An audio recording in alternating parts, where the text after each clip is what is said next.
कि अल्लाह ताला ने काम लेने का फैसला फरमाया है और हमें अल्लाह की रहीम व करीम ज़ात से उम्मीद है कि इंशाअल्लाह जो जिम्मेदारियां मिन जानिबिल्लाह मिली हैं उन जिम्मेदारियों को पूरी करने के लिए हम पूरी कोशिश करेंगे। आप यकीन मानिए, मुझे तवक्को भी नहीं थी कि इतनी बड़ी समिति के अंदर मुझे लिया जाएगा। उप विधान समिति, अभी हमारे साथी मुस्तकीम डिग्निटी साहब ने बताया कि इस कमेटी के अंदर में क्या क्या आता है, यानी काम करने के लिए सिर्फ अपनी कॉन्स्टिट्यूंसी नहीं और विधानसभा नहीं बल्कि पूरा महाराष्ट्र आता है, खास तौर पर अकलियतों को लेकर के उनका हक दिलाने के लिए जद्दोजहद और कोशिश करने के लिए एक बड़ा मजबूत प्लेटफॉर्म। मैं ऐसा समझता हूं कि बगैर किसी मुतालबे के जब ये चीज मिली है, बगैर किसी डिमांड के ये चीज मिली है, तो इंशाअल्लाह अल्लाह की मदद शामिल हाल रहेगी और अपने साथियों के मशवरे से इंशाअल्लाह हम लोग काम करेंगे। उप विधान समिति, जब पहली मर्तबा ये खबर मुझे मिली कि इस कमेटी में मुझे लिया गया है मेंबर की हैसियत से, तो मैं ऐसा समझ रहा था कि विधानसभा में जो कानून बनता है, विधानसभा हो, ये कानून साज इदारा है, यहाँ जो कवानीन बनते हैं ये कानून इस समिति के पास आएगा, उसके नोक पलक दुरुस्त किए जाएंगे, दस्तूरी एतबार से उसकी हैसियत देखी जाएगी, उसके बाद फाइनल होने के लिए गवर्नर के पास उसे भेजा जाता है। लेकिन जब इस ताल्लुक से मालूमात मिली तो अंदाजा ये हुआ कि ये तो बहुत बड़ी कमेटी है और आज बरसरे इख्तिदार जो पार्टियां हैं, जैसे कांग्रेस है, एनसीपी है, शिवसेना है, उनके मेंबरों को ऐसी बड़ी बड़ी समिति मिलती है।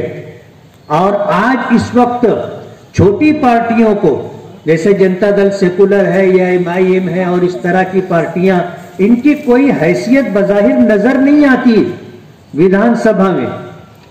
लेकिन बताने वालों ने बताया कि कांग्रेस पार्टी में भी, एनसीपी में भी मुसलमान MLA थे, लेकिन इस समिति में उनको न लेते हुए आपको लिया गया, एक मुसलमान होने की हैसियत से। और फिर ये कि अल्लाह पाक ने जो दीन का इल्म दिया है, अगर इस्लाम के खिलाफ कोई कानून बनता होगा, फिर वो कानून हाउस में पास होने के बाद इस समिति में आएगा, तो आपको हाउस में भी उस पर गुफ्तगू करने का मौका रहेगा और इस समिति में भी आप उस ताल्लुक से अपनी जिम्मेदारी निभा सकेंगे, पूरी कर सकेंगे। अब ये ओहदा मिला है, शहर में कांग्रेस पार्टी के लोगों के पेट में जो मरोड़ होता रहा, आपने अखबारात में देखा होगा, एक अपना मिजाज शुरू से रहा है कि दीन से वाबस्तगी की बिना पर कोई काम अगर हमसे हुआ है तो मैं उसका शोर शार नहीं कर पाता। जिस तरह उसको सियासी तौर पर भुनाना चाहिए, सियासी तौर पर उससे जो फायदा उठाना चाहिए, इस चीज में मैं पीछे रह जाता हूं। मुझे लोगों ने इस बात पर बताया, आमादा किया कि आपको इस उप विधान समिति में आपको लिया गया है, तो इस ताल्लुक से बड़ा प्रोग्राम होना चाहिए। कल की ही बात है और आज लकी बर्ड सोसाइटी की और इस इलाके के लोगों ने एक इस्तेकबालिया प्रोग्राम रखा। मुझे बड़ी खुशी है, मैं बहुत बहुत शुक्रगुजार हूं। आज कांग्रेस पार्टी के लोगों ने इस बात को लेकर के जो हल्ला गुल्ला किया और कहा कि ये बात गलत है और मुफ्ती साहब झूठ बोलते हैं, जाहिर बात है ओहदा सरकार की तरफ से मिला है तो ये तो सबके इल्म में आ जाएगा। लेकिन ये इतने नादान हैं, इतने बेवकूफ हैं कि ऐसे मुद्दे पर मुखालफत करते हैं जिस पर उनको मुंह की खानी पड़ेगी। हालात हैं, आएंगे सामने। आज कल का शामनामा मैंने देखा, दीगर अखबारात देखे, तो हमारे माजी आमदार शेख रशीद साहब ने जो है आगरा रोड के मुद्दे को लेकर के ये कहा कि अगर दम है तो आगरा रोड के काम को रोक करके बताएं। आप गवाह हैं, शहर इस बात का गवाह है कि हमने कभी काम को रोकने की कोशिश नहीं की। काम कोई भी करे, काम होना चाहिए। कभी हमने काम रोकने की कोशिश नहीं की और हमने ये नहीं कहा कि हम काम नहीं करने देंगे। हमने बात ये कही है कि आज कारपोरेशन के फंड से इस रोड को बनाने का प्रोग्राम बनाया गया है। जब सरकार इस रोड को बनाने के लिए फंड दे रही है तो आप कारपोरेशन के फंड से क्यों आगरा रोड बनाना चाहते? कहते ना कुछ तो है जिसकी पर्दादारी है। कोई वजह तो होगी कि होते काम को किनारे लगाने के लिए उसमें टेक्निकली तौर पर जो है दुश्वारी पैदा करने के लिए जो कुछ किया जा रहा है। मालेगांव की आवाम और मालेगांव का पढ़ा लिखा संजीदा तबका इस बात को समझता है कि कौन काम रोकने की कोशिश कर रहा है। हम काम रोकने वालों में से नहीं है। हम तो ये कह रहे हैं कि अगर आपके पास है 9-10 करोड़ रुपया तो मालेगांव की 50 सड़कें काम के लिए आपका इंतजार कर रही है। आप वो 9-10 करोड़ रुपये से मालेगांव की कितनी सड़कों को बना सकते हैं? बजाय उन सड़कों के बनाने के लिए आप ये फंड फिर वही आगरा रोड पर लेकर के आ रहे हैं, जबकि आगरा रोड के लिए सरकार फंड देने के लिए तैयार है। बल्कि यूं कहना चाहिए कि सरकार ने टेक्निकली तौर पर टीएस देने के बाद, टेक्निकली मंजूरी देने के बाद अब सिर्फ फंड पड़ना है, बाकी कोई काम बाकी नहीं।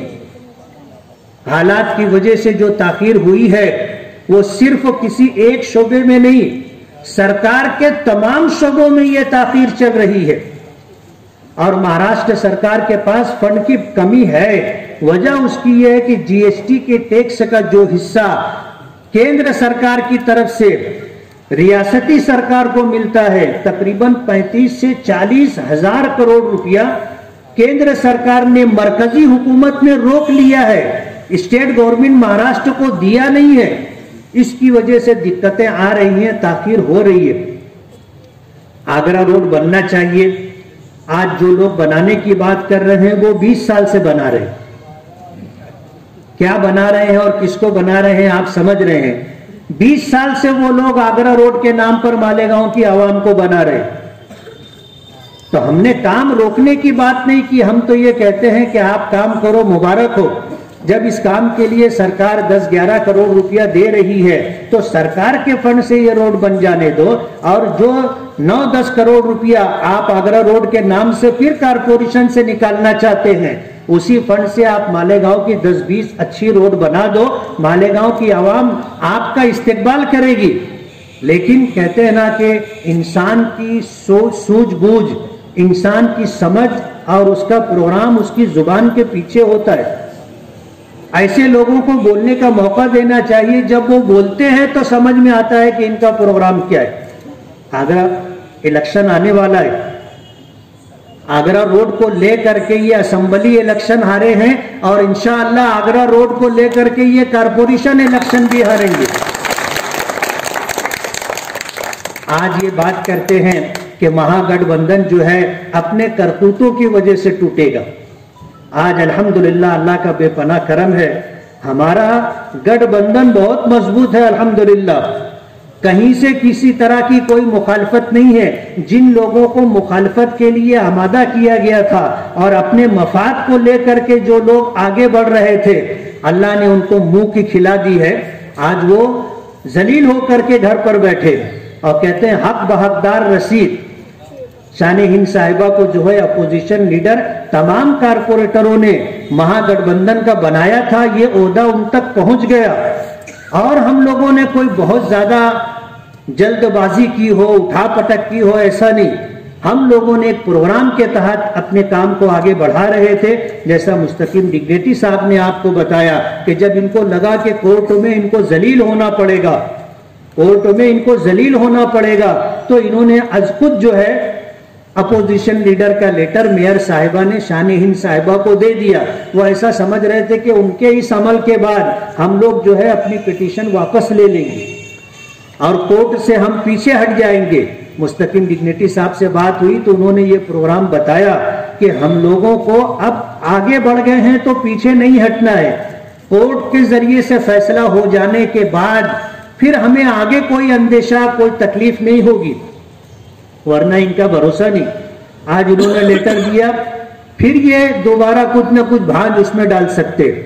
इसलिए कोर्ट में वो लेटर पेश किया गया और कोर्ट ने अपने फैसले की मुहर उस पर लगा दी। मुहर सबत होने के बाद अब ये आखिर तक कुछ नहीं कर सकेंगे और इंशाअल्लाह महागठबंधन की जो है हमारी गठनेता वही अपोजिशन लीडर आखिर तक रहेंगी और आने वाले दिनों में अल्लाह ने चाहा तो अल्लाह मजीद इज्जतों से नवाजेंगे। मैं बहुत बहुत शुक्रगुजार हूं आप सभी हजरात का कि आप पार्टी से इस दर्जे में ताल्लुक रखते हैं और इस तरह काम करने वालों की हौसला अफजाई का प्रोग्राम बनाते हैं। मैं अपने तमाम कारपोरेटर साथियों का, लकी बर्डो सोसाइटी का, इस इदारे, इस इलाके के बुजुर्गों का, नौजवानों का, वर्करों का बहुत बहुत शुक्रगुजार हूं और आपसे ये वादा करता हूं कि काम करने की तरफ लिए आपकी तरफ से जो सुझाव आएगा हम आपस में मशवरा करने के बाद फैसला करेंगे और आपके लिए जो काम है वो इंशाअल्लाह हम करके देंगे। हम अपनी हैसियत से बढ़ करके कोशिश करेंगे।